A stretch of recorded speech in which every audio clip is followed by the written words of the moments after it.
কথায় আছে না, ঈদ কাপড়ে নয় আপনজন দিয়ে হয়। আর সেই আপনজন যদি হয় প্রিয় বড় ভাই, কাকা এবং বন্ধু বান্ধব, তাহলে তো সেটা কোনো কথাই নাই। তো আসসালামু আলাইকুম, এবিএস ব্লগে আপনাদেরকে স্বাগতম। ঈদের দিন ডিউটি শেষ করে রুমে বসে আসছিলাম, পরে হঠাৎ শাওনে ফোন দিল, দিয়া কইতাছে তাড়াতাড়ি বাইরে আয়, ফাইম নাকি আবার থেকে আইতাছে। আসলে কথা হচ্ছে, প্রবাসী মাটিতে যখন প্রিয় বন্ধুদের সাথে দেখা হয় তখন যে কী যে একটা ভালো লাগে তা বলে বোঝার মতো না। এই মুহূর্তের অনুভূতিটা কীরকম তা শুধু একমাত্র প্রবাসীরাই বুঝতে পারবে।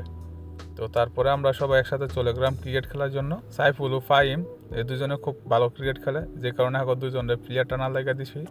তো তারপরে আমরা সকালে নাস্তা করার জন্য একটা হোটেলে গেলাম। সকালের খাবার শেষ করে আমরা সবাই চলে গেলাম ফাহিমের খালুর সাথে দেখা করার জন্য।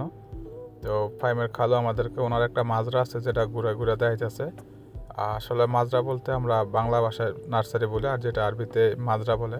তো আমরা সবাই এটাকে ঘুরে ঘুরে দেখতেছিলাম যে কী কী গাছ আছে মাজরাতে। মাজরা থেকে আসার পথে আমরা দেখা করি আমাদের প্রাণপ্রিয় বড় ভাই কফুল ভাই ও শামীম কাকার সাথে, এবং তাদের সাথে অনেকক্ষণ আড্ডা দিই। কিছুটা সময়ের জন্য মনে হয়েছিল যেন আমরা প্রবাসে নয়, আমরা দেশে আছি। একটা মুহূর্তের জন্য মনে হয় না যে আমরা প্রবাসে পরিবার ছাড়া ঈদ করতেছি। তো তারপরে আমরা তাদের সাথে আড্ডা দেওয়া শেষে চলে আসলাম। গাড়িতে শাওন একটা গান লাগাইছিল, যে গান অন্য সবাই শুধু পাওয়ারায় পড়ছে।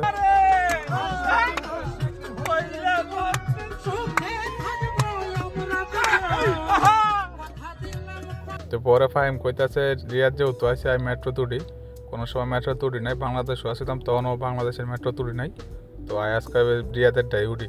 তো তারপরে আমরা সবাই মেট্রোতে গেলাম। তো মেট্রোতে যাওয়ার পরে মেট্রো যখন উঠছি তখন এই সাইফুল আর ফাহিমে মেট্রোর জানালা দিয়ে বাইরে দেখতেছে যে রিয়াদ শহরটা কীরকম লাগে উপর থেকে। মেট্রোতে অনেকক্ষণ ঘোরার পরে কইতাছে যে চল জায়গা, মেট্রোটা ঘুরলে অনেকক্ষণে ঘুরে যাবো, চল বাইরে গিয়ে অন্য কোনো জায়গায় ঘুরতে যাই। তারপর আমরা চলে গেলাম মোহাল্লেক ব্রিজে, যেটাকে অনেকে রিয়াদে ঝুলন্ত ব্রিজ বলে। আমরা ওইখানে গিয়ে অনেকক্ষণ বসে আছিলাম ব্রিজের একদম সাইডে, যেখান থেকে সুন্দর একটা ভিউ আসে। কিছুক্ষণের জন্য আমরা সেই পুরোনো দিনে চলে গেছিলাম এখানে আড্ডা দিতে।